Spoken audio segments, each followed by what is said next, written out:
امیر المومنین سیدنا حضرت علی بن ابی طالب کی کنیت ابو الحسن اور ابو تراب ہے، جو آپ کو رسول پاک صلی اللہ علیہ وآلہ وسلم نے خود عطا فرمائی۔ یہی وجہ ہے کہ جب آپ کو ابو تراب کہہ کر پکارا جاتا تو آپ بہت خوش ہوتے۔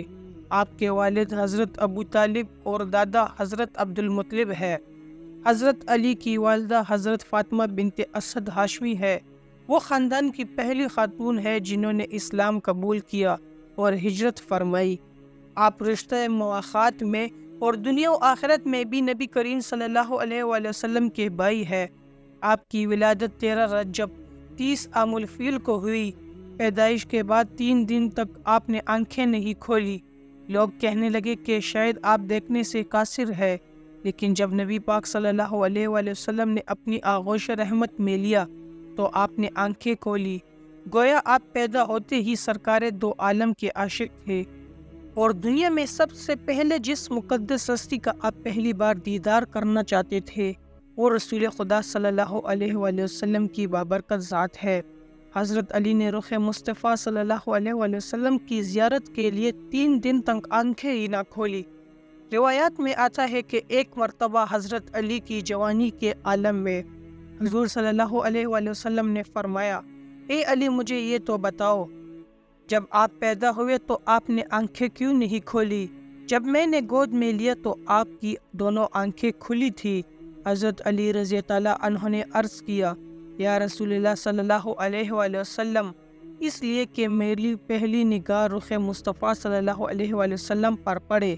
آپ نے حضور پاک صلی اللہ علیہ وآلہ وسلم کے سائے رحمت میں پرورش پائی، انہی کی گود میں ہوش سنبھالا اور پروان چڑھے۔ علم الہی کے لمحے دود خزانے سینے نبوت سے حاصل کیے۔ آپ کی پہلی تربیت گاہ ہی گود رسالت تھی۔ آپ نے سرکار دو عالم کی باتیں سنی، ان کی عادتیں سیکھیں، اسی لیے تو بتوں کی پوجا کی نجاست سے آپ کا دامن کبھی آلودہ نہ ہوا، یعنی آپ نے کبھی بت پرستی نہ کی، اور آپ کو وجہ اللہ کا لقب عطا ہوا۔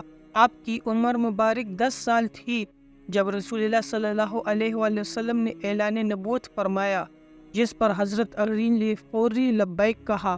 جس روز سرکار مدینہ صلی اللہ علیہ وآلہ وسلم نے ہجرت فرمائی تو آپ کو اپنے بستر پر سونے کا حکم دیا اور فرمایا، میرے بعد کفار مکہ کی امانتیں لوٹا کر آنا۔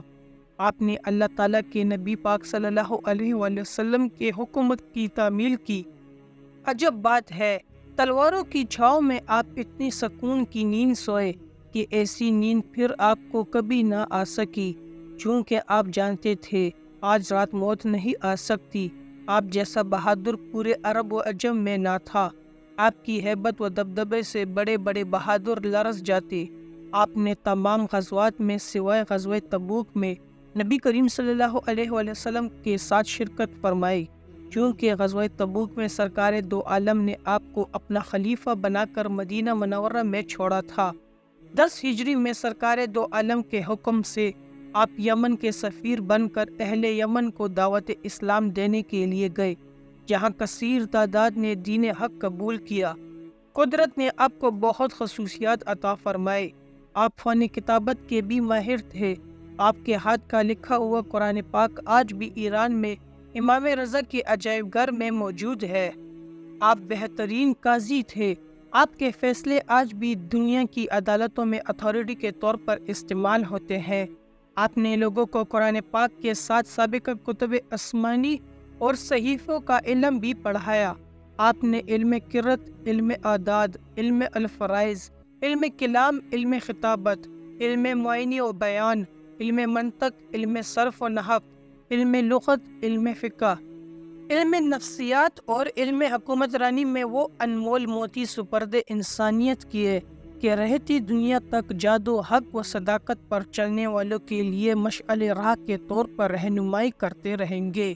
مسند خلافت پر بیٹھنے کے بعد کسی سے انتقام لینے کے بجائے اسلام کے تحفظ کے کوشاں رہے۔ آپ نے تاجروں اور مزدوروں کی سرپرستی، کاشتکاروں سے تعاون، قیدیوں سے اچھا برتاؤ، دشمنوں سے عفو درگزر، بیوگان اور یتیموں کی سرپرستی، افسروں کی نگرانی جیسے کارہائے نمایاں سر انجام دیے۔ آپ وہ صحابی ہیں جن کے بارے میں لسان نبوت نے فرمایا، علی تم میرے لیے ایسے ہو جیسے موسیٰ کے لیے حضرت ہارون تھے، مگر ہارون نبی تھے، تم نبی نہیں ہو۔ آپ احکام فقہ و سنت میں ماہر تھے، نہایت قوی تھے، رنگ گندمی تھا، آپ کی ریش مبارک گھنی اور دراز تھی۔ آپ نے اپنے قاتل کو شربت پلانے کا حکم فرمایا۔